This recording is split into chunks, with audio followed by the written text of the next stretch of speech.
Congratulations on the book. So today, thank you. Today we're taking historic action to help American workers, miners, families, and consumers. We're ending Joe Biden's war on beautiful, clean coal once and for all. And it wasn't just Biden, it was Obama, and there were others. But we're doing the exact opposite. And all those plants that have been closed are going to be opened. If they're modern enough, or they'll be ripped down and brand new ones will be built. We're going to put the miners back to work. And I said I was going to do this. And I've said it loud and clear. And it's time to do it. And we need it. And I look at these people behind me. I don't want to have any arm wrestling contests with any of them. But they've had a little more practice with the lifting things, I will say. But they are great people, and I know them indirectly for a long, that includes you guys, for a long time. And they're great people, and with great families, and come from areas of the country that we love and we really respect. And I want to thank Secretary Doug Burgum for doing such an incredible job. From the day I met him, I knew I wanted to have him in my cabinet. He took a shot at running, and he was so good and so solid that he made no news, and that was good. But I saw him, and I saw his beautiful wife, Catherine, and I said that they're going to be a team. They are a great team, and they're going to be working for this country someday. And one of the first people I called after I won. So thank you very much. And along with the Energy Secretary, Chris Wright, and I was going to make Doug, actually, the Energy Secretary. And he said, sir, you have one person who's much better than me at this, Chris Wright. I said, who the hell is Chris Wright? I have no idea who he is. And then I learned that he's the most respected person in the energy business by far, far and away. For Doug to say that Doug's got a big ego, it was very tough for him to say that. Catherine was there, right? Catherine, you said, wow, I've never heard that before. But Chris, you guys are fantastic. Stand up, all three of you, please stand up.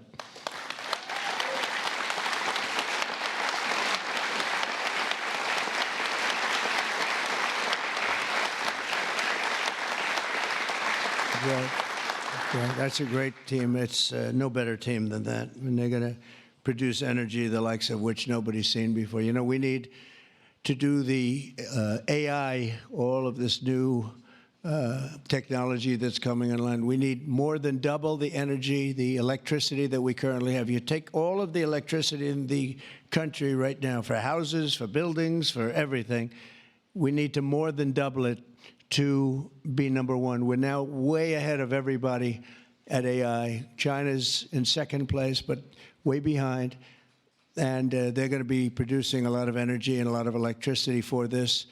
And so are we, and we're going to get approvals very fast. And I would say the man that's almost comparable to you in terms of the importance to this, maybe he's even more comparable, I hate to tell you, a guy named Lee Zeldin, who's a friend of mine for a long time. He was a great...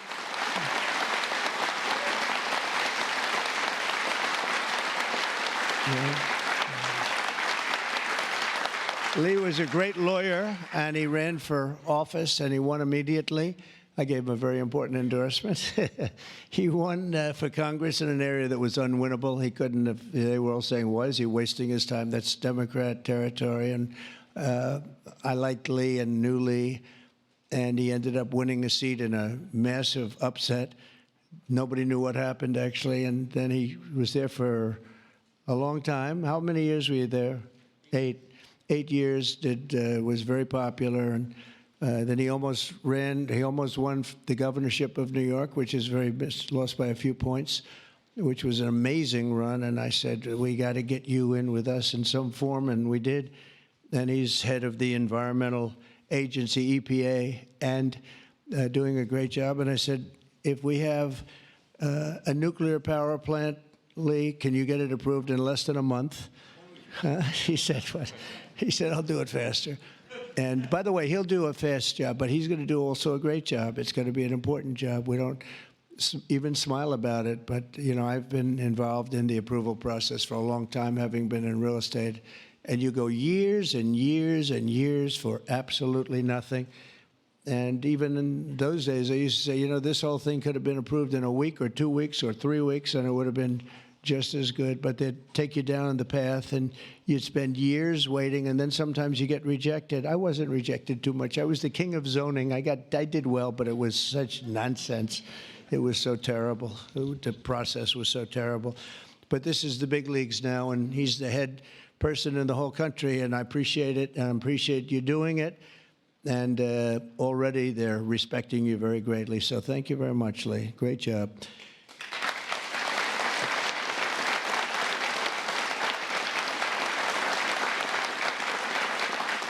So we have a lot of senators and congressmen and women, and I'm going to just introduce the ones that I see here. Because, you know, it's always a problem when I do this because I leave 1 or 2 out, and that's the end. I never get their vote again. I never get their vote. It takes years to recover, but we'll give it a shot because Senator John Barrasso, who's my friend and a great gentleman. Thank you very much, John, for being here. Thank you, John. Cynthia Lummis, fantastic woman who believes like I do, and she believes like I do in these people, right? She believes in them maybe even more than I do. That's pretty good from day one. Thank you, Cynthia. You're doing a fantastic job. Kevin Kramer, my friend. Where is Kevin? Because Kevin, I think he was here because he had a problem, and I just will pay my respects. He wanted to be here so badly, but he had a difficult problem that he's working through, and we all love Kevin. John Hoven. John, thank you very much. Thank you very much. Go ahead. Steve Daines. Thank you, Steve. And Steve is a picker of great candidates, like he picked a guy named Tim Sheehy, who's here. Where's Tim? Where is Tim? Thank you, Tim. And Tim Sheehy has turned out to be a wonderful senator, and that was your pick. And we went with it, and you were right. And we have a great one in Tim. So thank you, Tim, and thank you, Steve. Shelley Moore Capito. Shelley, thank you very much. West Virginia, from West Virginia, she has to you have no choice. Even if you didn't like it, you have to like all, right?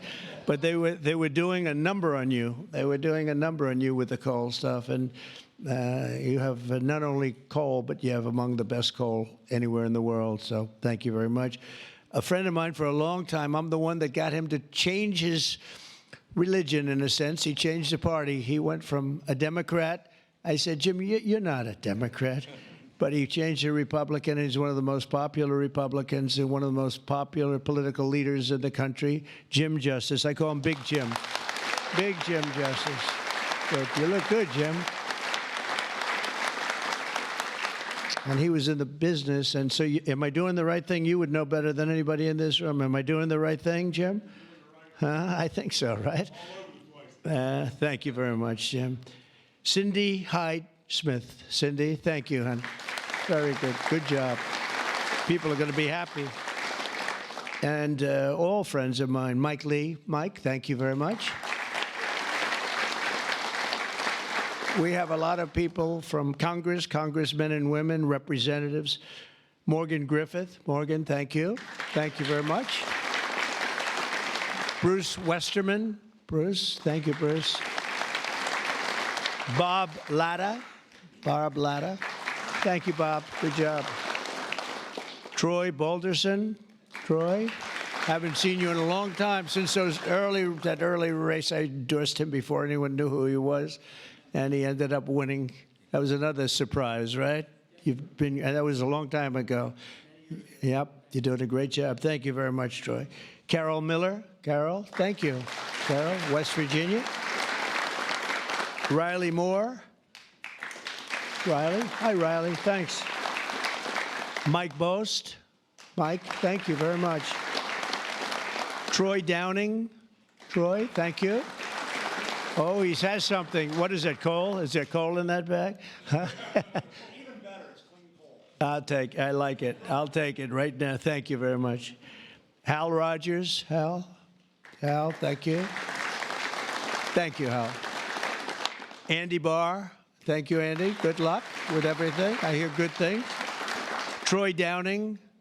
Troy, thank you. Thank you. Thank you. Thank you very much, Troy. Hal Rogers. Oops. Harriet Hageman. Harriet. Hi. How are you, Harriet? We just left Harriet. This is one of the finest attorneys you will ever see. I have seen her in action, and she is brutal. I never want her against me, that I can tell you. Dan Muser. Dan. Thank you, Dan. Thanks, Dan. Good job you're doing. Wesley Hunt, my friend, too. Wesley, great. I love your commercial. Pete Stauber. Pete. Thank you, Pete. Great hockey player he was, right? Great hockey player. And a great gentleman just broke the record of Wayne Gretzky. The great one is Wayne Gretzky, but we have another great one, too, huh? Just broke the record. It was great. Governor Greg Gianforte. Greg, nice seeing you. Good, Greg. Thank you very much, Greg. Bill Lee. Bill, thank you very much. Patrick Morrissey, West Virginia, just got elected. Mark Gordon. Mark, thank you. Thank you very much. And we have a lot of others, and I'm in trouble because I don't know. I got 5 or 6 others that I see quickly, but I'm just not going to do it. Don't hold it against me because we have to get back to the most important people in the room, these people. You know that, right?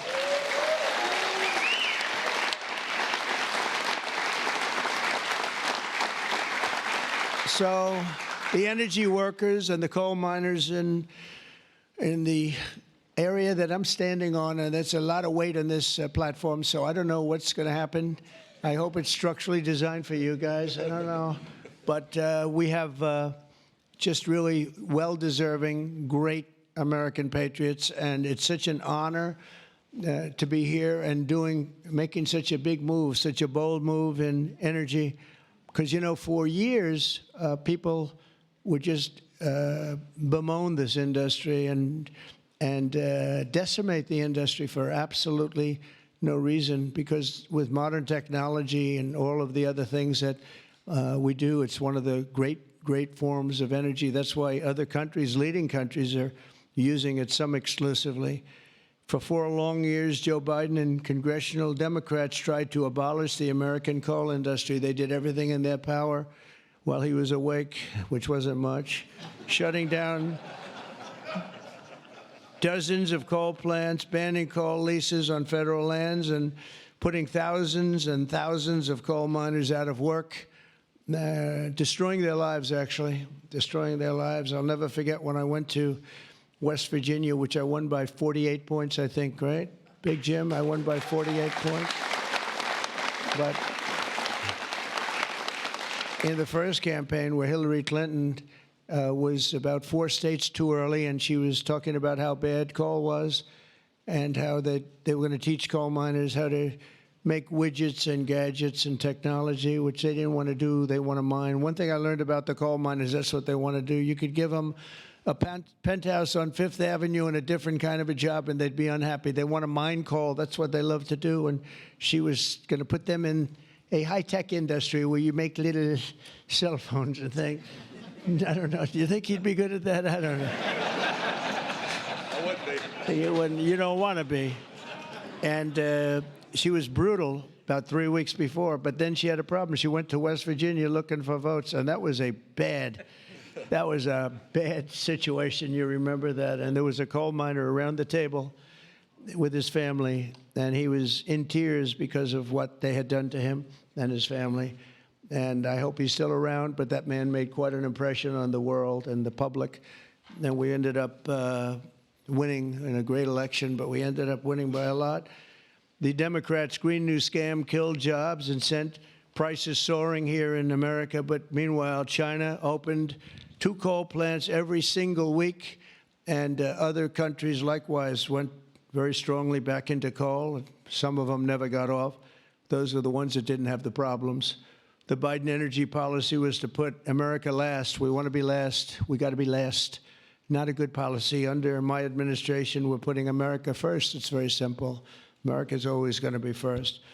On my first day in office, I terminated the Green New Scam.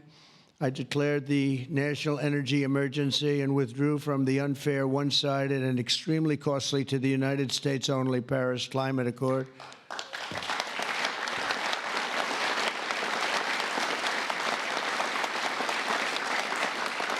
You know, under the Paris Climate Accord, we had a terrible situation. We would have paid over $1 trillion. Think of it, over $1 trillion. And Russia was paying almost nothing. Russia had a 1992 standard. China was paying nothing. China didn't kick in until 2035. This was 5 years ago. So they didn't kick in for many years. India had no standard whatsoever. But we had the highest standard you could imagine, and we had to start paying from day one, and we had to pay lots of money. We paid for everything. So I was not a big fan of the Paris Accord, and I let it be known, and I got out of it early. Then they went back into it, and now we get back out of it. And hopefully we can be there for a long time, okay? A long time, because it was a scam to take money away from the United States and actually hurt us very badly with coal and with other things. Now, under the executive order that I will sign in a few moments, we're slashing unnecessary regulations that targeted the beautiful clean coal. We will rapidly expedite leases for coal mining on federal lands, and these two gentlemen are going to do a real job of it. You've already started. And we'll streamline permitting. We will end the government bias against coal, and we're going to unlock the sweeping authorities of Defense Production Act, the Defense Production Act, to turbocharge coal mining in America. They made it impossible. You actually, I know a friend of mine has a plant. He said, you know, it's a shame. I'm ripping it down and I'm replacing it with another form of energy. I won't tell you because it's also very good, but it's not as powerful as this. He said, you know, the plant I'm building, the new plant, is literally half as good. It's no less, you know, it's not probably even as good environmentally, but he said it produced half the power for more money, much more money. It'll never compete with that beautiful plant I have down the road, which was really a modernized coal plant. Well, he'll be happy to know that he can open that plant up very quickly, and it's going to produce a lot. But he was complaining. He said, this is so much better. He wasn't doing that as politicking me. He was doing that because that's what he felt. And he knew every form of energy. We talked about that. He knew every form of energy. But our government is going to do something that's very different. And I don't think even you two know about this. This was my idea from about 15 minutes before I got up here. We're going to guarantee that we have a strong business for many years to come, that your coal companies and your miners don't get all excited about their jobs, and then should a radical left liberal become president, they end the business right away, and somebody's built a plant and spent hundreds of millions of dollars in building a plant, and the plant is going to be closed because a Democrat got in or a liberal got in. They're opposed to coal, and Republicans are very much for it, clean coal. And we're going to give a guarantee that the business will not be terminated by the ups and downs of the world of politics. So should somebody come in to this very important office and say, oh, well, you spent hundreds of millions of dollars and you guys have given up your life because you want to be in coal, and then all of a sudden you don't have a life anymore because it's what you know the best, that's not going to happen. We're going to give a guarantee that it's not going to happen, so that if somebody comes in, they cannot change it at a whim. They cannot just going to go, they're going to have to go through hell to close you up. All right, so that's pretty good. We're going to give that in the form of a guarantee that we're writing on right now structurally and from a legal standpoint. So your investments are going to also be protected.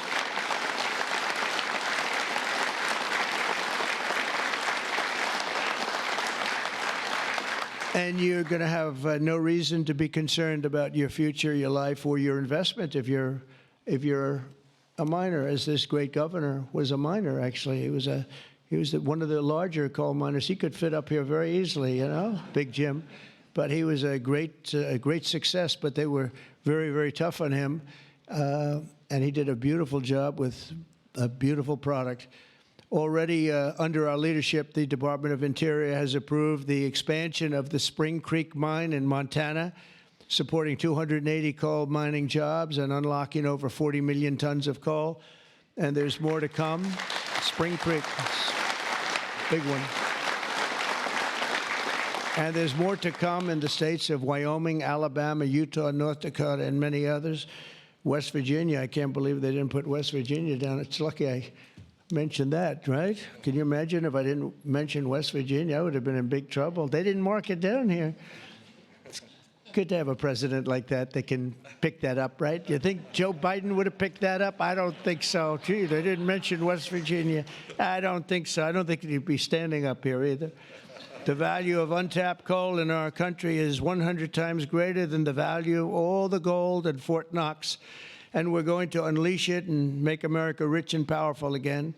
Under this order, I'm also directing Secretary Wright to use billions of dollars in federal funding to invest in the next generation of coal technology, which is an amazing technology in terms of getting the full potential of coal and also doing it in a very clean, environmental way. Pound for pound, coal is the single most reliable, durable, secure, and powerful form of energy there is on Earth today. It's a big statement. You never hear those statements, you know. You've never heard that before from a politician, have you? Well, maybe from that politician, but not from not too many. But that's the way it is. I say it again. Pound for pound, coal is the single most reliable, durable, secure, and powerful form of energy. It's cheap, incredibly efficient, high density, and it's almost indestructible. You could drop a bomb on it, and it's going to be there for you to use the next day, which you can't say with any other form of energy. You're virtually indestructible. Most importantly, we have more of it here in America than anywhere else on Earth. We have more coal than any other country. You go to Australia, they have fantastic amounts of coal. You know who they sell it to? China. They sell it to China. They're nearby. They sell a lot of it to China. But we have more than anywhere else on Earth. We also have more liquid gold than anywhere on Earth. So we're really an energy behemoth, but we're unleashing that also. That's going to be another part. But I didn't even want to mention that. It's not down here because I didn't want to mention today is about clean, beautiful coal. So I'm going to give this to you. This big guy. Should I give it to him? Yeah. You take that. Thank you, Mr. President. Okay.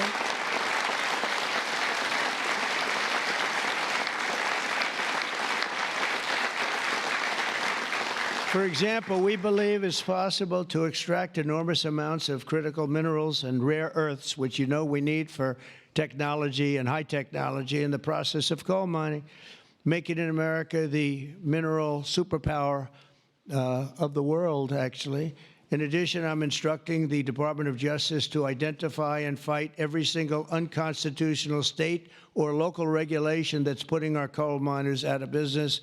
And we are withdrawing all of those objections from our government today. It's all being withdrawn. So all of you people that have been fighting for your lives, we are withdrawing all of that today. We have excellent lawyers, excellent. Have you noticed that lots of law firms have been signing up with Trump?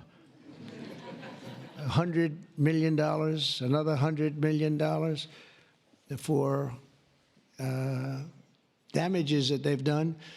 But they give you $100 million, and then they announce that, but we have done nothing wrong. And I agree, they've done nothing wrong. But what the hell? They give me a lot of money considering they've done nothing wrong. And we'll use some of those people, some of those great firms. They are great firms, too. They just had a bad moment. But we're going to use some of those firms to work with you on your leasing and your other things. And they'll do a great job. I think they're going to do a fantastic job. And for those of you that want to know the tariffs, you've been hearing about tariffs, we're taking in almost $2 billion a day in tariffs, $2 billion a day. And we're doing very well.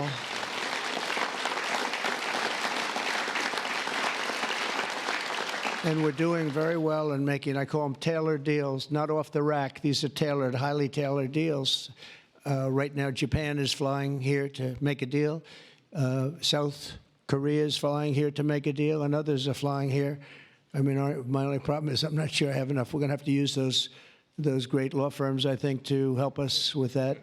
But we're going to probably do that, actually. We're going to use them, and we're getting them for the right price. because we need a lot of talent. We have a lot of countries coming in. They want to make deals. If I told them about making those deals 2 years ago or 3 years ago or 5 years ago, they'd be laughing at us. Now they're all signing up. Mike, you know that.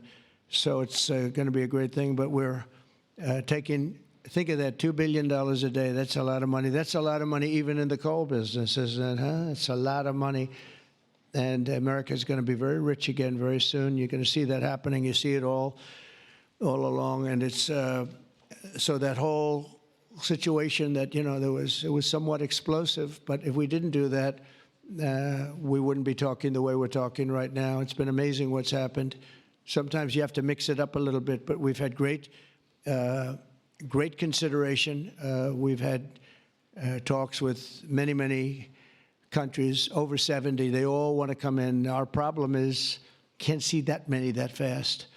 But we don't have to because, as you know, the tariffs are on and the money is pouring in at a level that we've never seen before. And it's going to be great for us. It's going to be great for other countries. We've been ripped off and abused by countries for many years with the tariff situation. They've used tariffs against us. We didn't use tariffs against them or in any way. I mean, we just didn't use them of any monumental proportion. And so we are doing it now. We have tariffs on cars. We have tariffs on lumber, tariffs on steel and aluminum. Steel plants are going up because of it all over the country. We have 25% tariffs on steel and aluminum. And I think the steel workers like me even more than the coal miners like me. I'm pretty sure that that's true. We have, instead of having no steel business, I put them on originally in my first term. We wouldn't have had one steel mill in the United States if I didn't do that. And now we upped it, and we not only are we taking in a lot of money, but we're protecting our workers, our steel workers. We're protecting our steel industry. And one thing you know, that steel and things like steel you need, because you need it from a defense standpoint. You need steel for your tanks and your planes and your everything. And certain industries you can get away with not having, but others you need, and steel is one you need. So I want to let you know that's in full force and effect. And literally, as we speak, I spoke to executives in the steel industry over the last few days, and they're all coming in to build plants in the United States of America, because if you build them in the United States, you have no tariffs to pay. There are no tariffs to pay, zero. If you build them outside using outside labor and hurting our businesses, and you send your product in, you have to pay a price for that, and they will be having tariffs, as you know. It's an amazing thing. This has been something used against us for many years by other countries, China in particular, but others, not just China, others, and taken advantage of us, ripped us off, and left us for dead, frankly. And I believe if I didn't become your president, I believe that this country would have had problems like they've never had before, because it was serious damage in so many other ways, not only the border where people came rushing into our country from prisons and jails and mental institutions, murderers, drug dealers, and some vicious criminals. 11,088 murderers came into our country. We have to get them out. We're getting them out. 11,088. Of that number, half committed murder on more than two people. And this is what they allowed into our country with their open border policy of lunacy. And we're taking care of that, just like we're taking care of you today. We're taking care of that. I want to thank Kristi Noem and Tom Homan for doing an unbelievable job. The whole thing is, the job they're doing is incredible. It's really an unforced error. It should have never happened, that we have to be spending such time and resources, Mr. Senator, right, on getting people out of our country that shouldn't be here. I mean, literally from mental institutions, insane asylums were opened up and emptied into our country. Prisons from all over the world, not just South America, prisons from, think of this, from Africa, the Congo, a lot of people from the Congo, prisons in the Congo, prisons from Asia, from all over were opened up. And I knew that when I heard it was an open border policy. I said, if you do that, every country is going to be dumping people that they don't want into our country, and that's what's happened, but we're cleaning it out. And the courts, we had a good decision, as you know, from the Supreme Court allowing us to do that. We have judges that didn't want us to do it. We have judges that wanted the very evil gang members from Trendy, Iroquois, and MS-13. They didn't want them taken out of the country and put in very powerful prisons. When you look, you've all seen those clips, pretty amazing clips. But I want to thank El Salvador. They've done an incredible job. But we've been fortunately winning those cases. But we have judges that are out of control that say, oh, bring them back, bring them back. We don't want them back.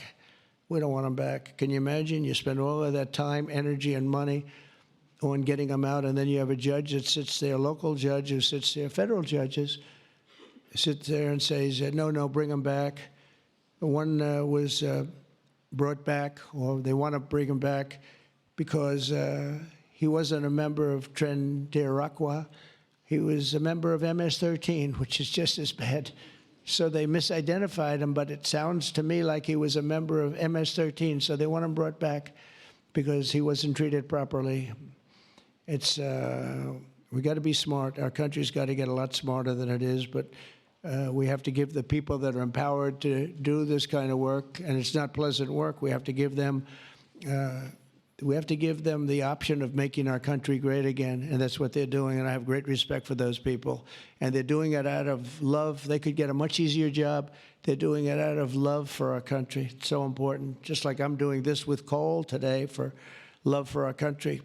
Earlier this afternoon, I signed another executive order to strengthen our electric grid by ensuring that coal-fired power plants are always available to meet surging demand for electricity.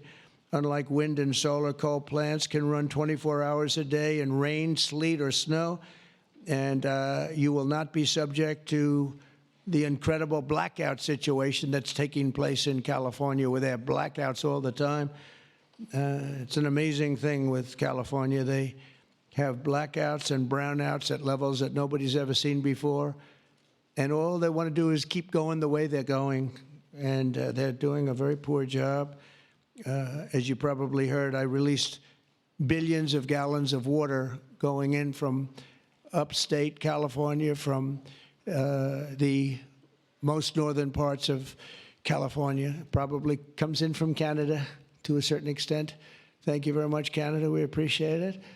And I released it. It was being sent out to the Pacific Ocean. I've been working on Gavin and some of the politicians for years, and they didn't want to do that because they were protecting a smelt, a fish that was perhaps in trouble, but it's not unique to that area. And because of that, you had numbers, you had fires. Nobody's ever seen anything like what happened. Think of what it would have been like if you had fire hydrants that had water in them, if you had sprinkler systems in houses. A lot of these luxury houses where they had beautiful sprinkler systems, there was no water. They had no water to put out the fires. Water is very good for putting out fires. You know, they just didn't learn it. But we now have millions of gallons, billions actually, they say, of gallons of water pouring into California from the Pacific Northwest, I guess they would say, mostly Pacific Northwest, but other parts of the northern sections of California and beyond. And it's a beautiful thing to see. I saw a picture of it this morning. The water's just flowing down there. I said, why didn't they do this? I told them to do it. My first term, I said, do it. And I don't know. I think the second term is just more powerful. They do it. When I say do it, they do it, right? And we actually had to do some pretty strong things to get them to open it up.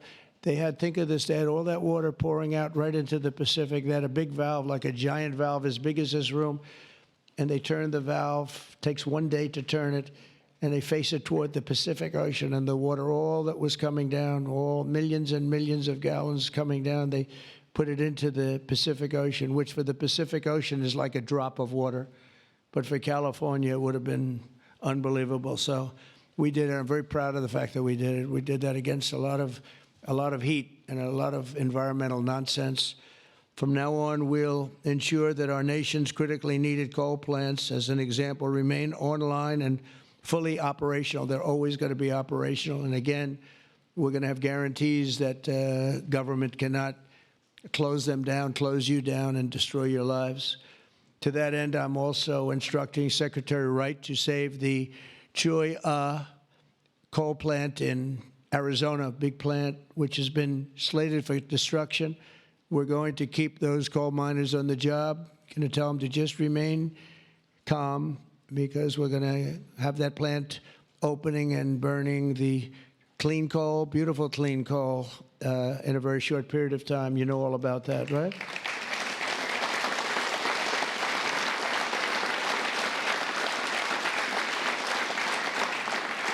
That's a big one. As part of our historic deregulatory efforts this afternoon, I'm also granting immediate relief to 47 companies operating 66 coal plants, very big ones all over the country, recusing and making them available for coal production almost in the immediate future. But we're going to be crushing Biden-era environmental restrictions. These are restrictions that made it impossible to do anything having to do, frankly, with energy, even beyond coal. It's really beyond even coal. We have clean air, we have clean water, and now we have clean coal. And at the same time, we're going to do other things and with other forms of technology and also energy, like our country has never really seen before and never been known to do before, because of all sorts of restrictions having to do with the Green New Scam, which, by the way, was devised by somebody that never even studied. You know that? They never even studied anything to do with the environment. It was a young congresswoman. She came up with the idea. And based on that, I guess we only have, well, actually, we should have all been gone, because they gave us only a few years left on Earth, right? Right, Greg? We were going to be gone. We're all going to be gone. The environment, no. What they have to worry about is the nuclear heat. They don't have to worry about environmental heat. They have to worry about nuclear heat.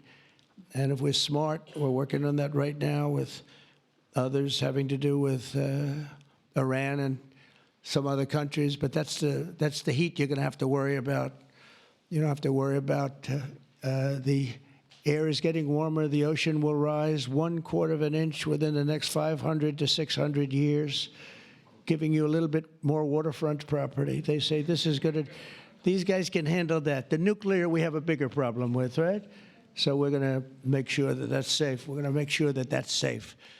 With us today are some of the amazing workers who will benefit from these policies, the policies that we're doing and so proud of doing, including Jeff Crow, a miner from West Virginia. Jeff, would you come up and say a few words? Jeff? Come on up here, Jeff.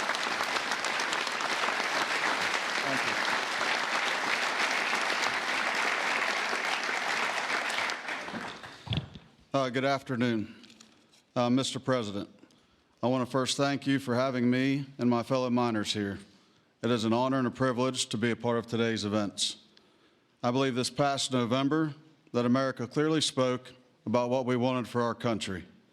It is reassuring for Americans to have a president in office who will truly put the United States of America above all else. Thank you.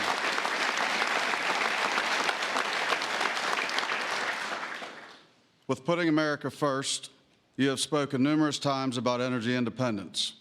I believe most don't understand the importance of that. Coal is one of the major factors in energy independence and accounts for a large portion of America's energy. Coal is one of the most reliable and cheapest forms of electricity. For too long, coal has been a dirty word that most are afraid to speak about.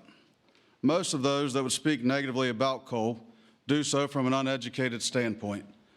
Many are unaware of the engineering and technology that are used in today's mining to create a clean, energy-efficient product. All of this is done while using the safest practices in the industry.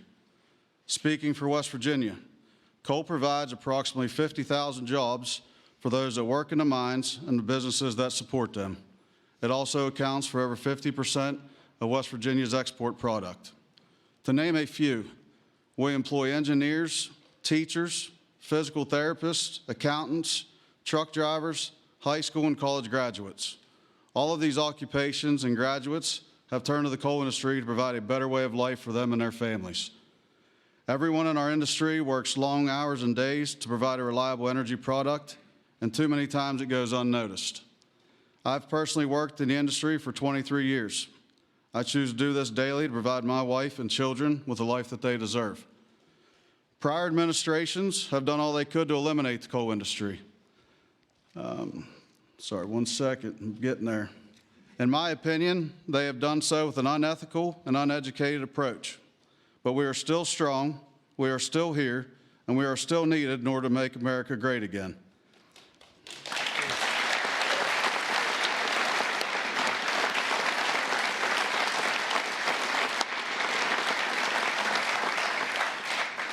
Having a president and an administration that understands the need and importance of coal is more than appreciated. It gives the industry a form of reassurance to know that we have a president in place that supports us. From my family to the over 3,000 employees of ACNR, and for the coal companies, miners, and businesses throughout our great country that rely on the coal industry, we say thank you for your continued support.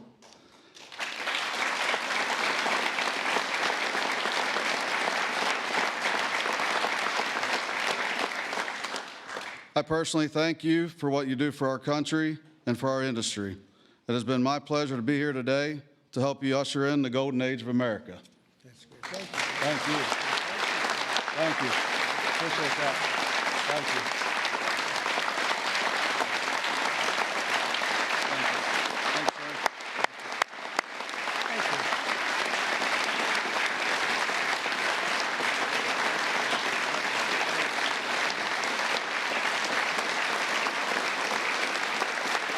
you. You did a good job. Let me have that speech. I want to have that. Yes, sir. I had a couple of good lines in there when I came up. No, actually, what I want to do, I'm going to sign it for you because I mean, he worked hard. Look at it, and look how good his eyes must be to read that. I lost it once. And hopefully you can sell it tonight for a lot of money. No, sir, I'll keep that one.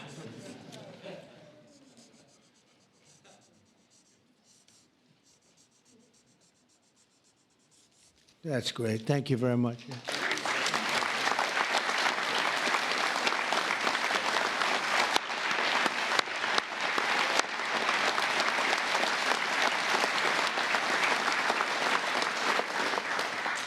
Thank you very much, Jeff. And also with us is Tony Campbell of the East Kentucky Power Cooperative. And Tony's quite a gentleman and very respected in the industry. Come on up, Tony. Thank you.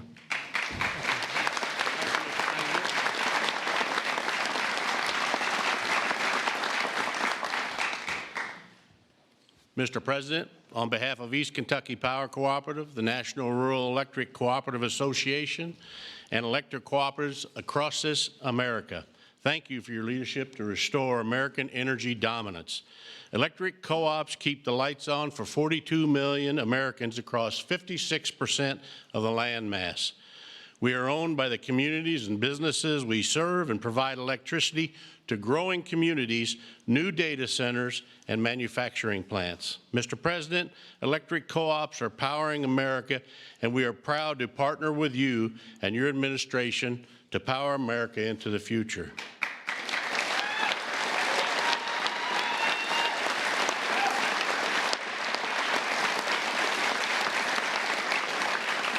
Our electric cooperatives in Kentucky understands the importance of reliable, affordable, and American-made energy, especially coal and natural gas. Coal fuels most of the electricity generated by our cooperative. America must keep coal plants open and running to ensure reliable electricity when we need it most. To meet growing demand over the next decade and ensure fuel security, America will need more always available electric generation power, such as coal. And we want to recognize the hardworking American men, women that support our mission. To all America's line workers, our coal miners, thank you for your dedicated service to our country.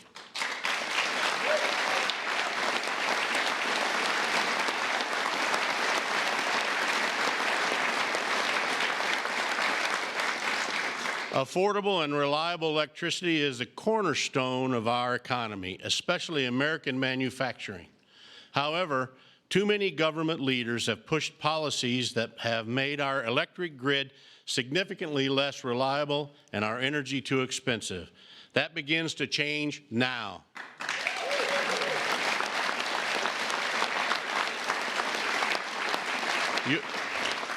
Your actions today will prevent the premature closing of essential power plants and help us meet tomorrow's energy needs.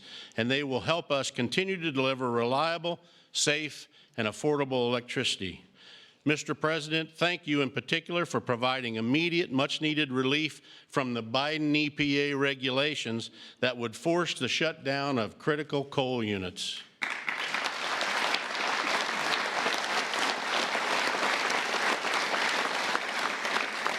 Finally, I want to say congratulations on the all-star energy team you've assembled. Electric co-ops have already been working with Secretaries Bergrum, Wright, and Rollins, and Administrator Zeldin, and we are excited for all we can accomplish together. Mr. President, thank you again for your actions today and for your support for the electric cooperatives as we work to keep the lights on in America. Thank you, Mr. President. Thank you.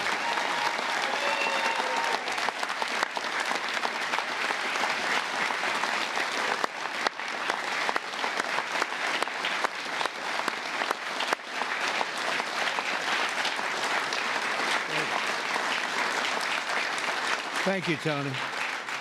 Thank you very much, Tony. Appreciate it.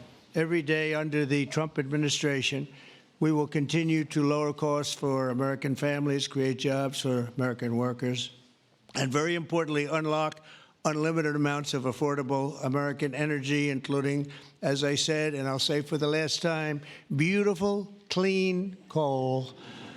Our country is blessed.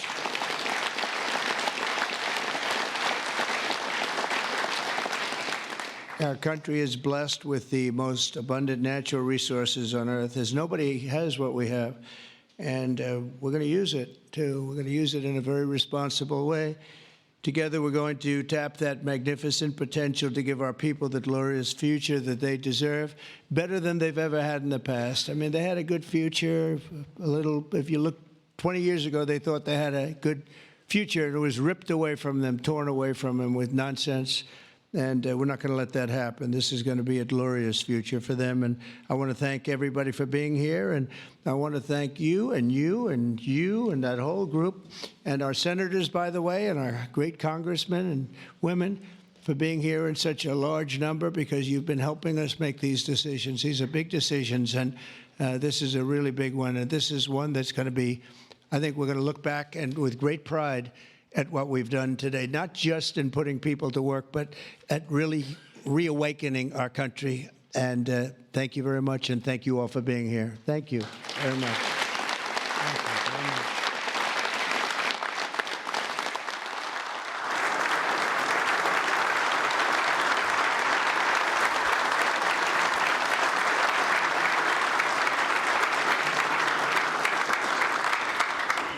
Come on up. Mr. President, Yes, is first one. we have 4 items prepared for your signature this afternoon, sir. The first of these executive orders it may be one of the most significant executive orders of your administration thus far. This directs all departments and agencies of the federal government to end all discriminatory policies against the coal industry. This ends the leasing moratorium that prevents new coal projects on federal land, and it's going to accelerate all permitting and funding for new coal projects to allow the coal industry to flourish under your leadership, sir. That's great. Thank you.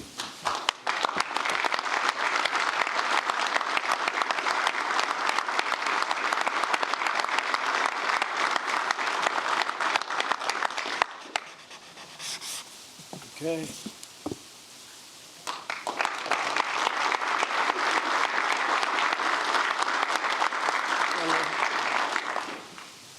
Sir, there are currently dozens of coal plants in America that are in imminent danger of being forced to close based on unscientific and unrealistic policies enacted by the Biden administration. What we're going to do is essentially impose a moratorium on those policies taking effect to protect coal plants that are currently operating, to ensure that they're able to continue producing power and continue providing jobs to Americans in the coal industry. Right. Thank you very much.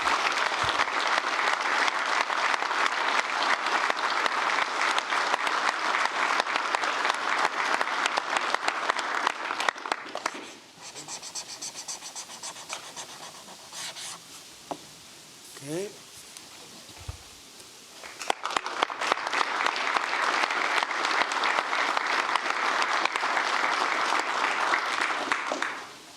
Sir, you've made grid reliability and security a key focus of this administration.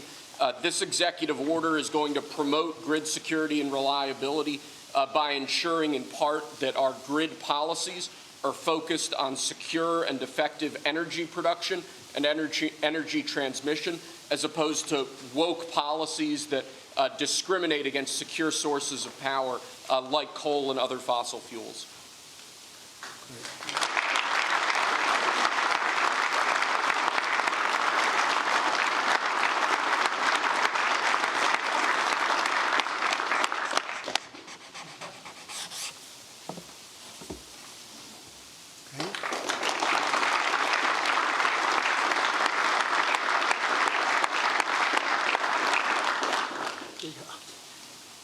Lastly, sir, one of the biggest problems we have in this space is Democrat states, radical leftist states, enacting policies and enacting an agenda that discriminates against coal, against secure sources of energy. Many of these policies are unconstitutional and illegal, and with this executive order, you're going to be instructing your Department of Justice to vigorously pursue and investigate these state policies that we believe are illegal or unconstitutional. Good. Thank you.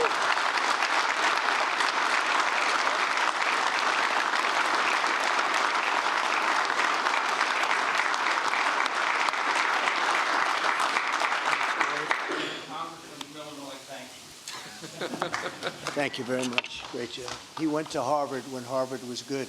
It was a while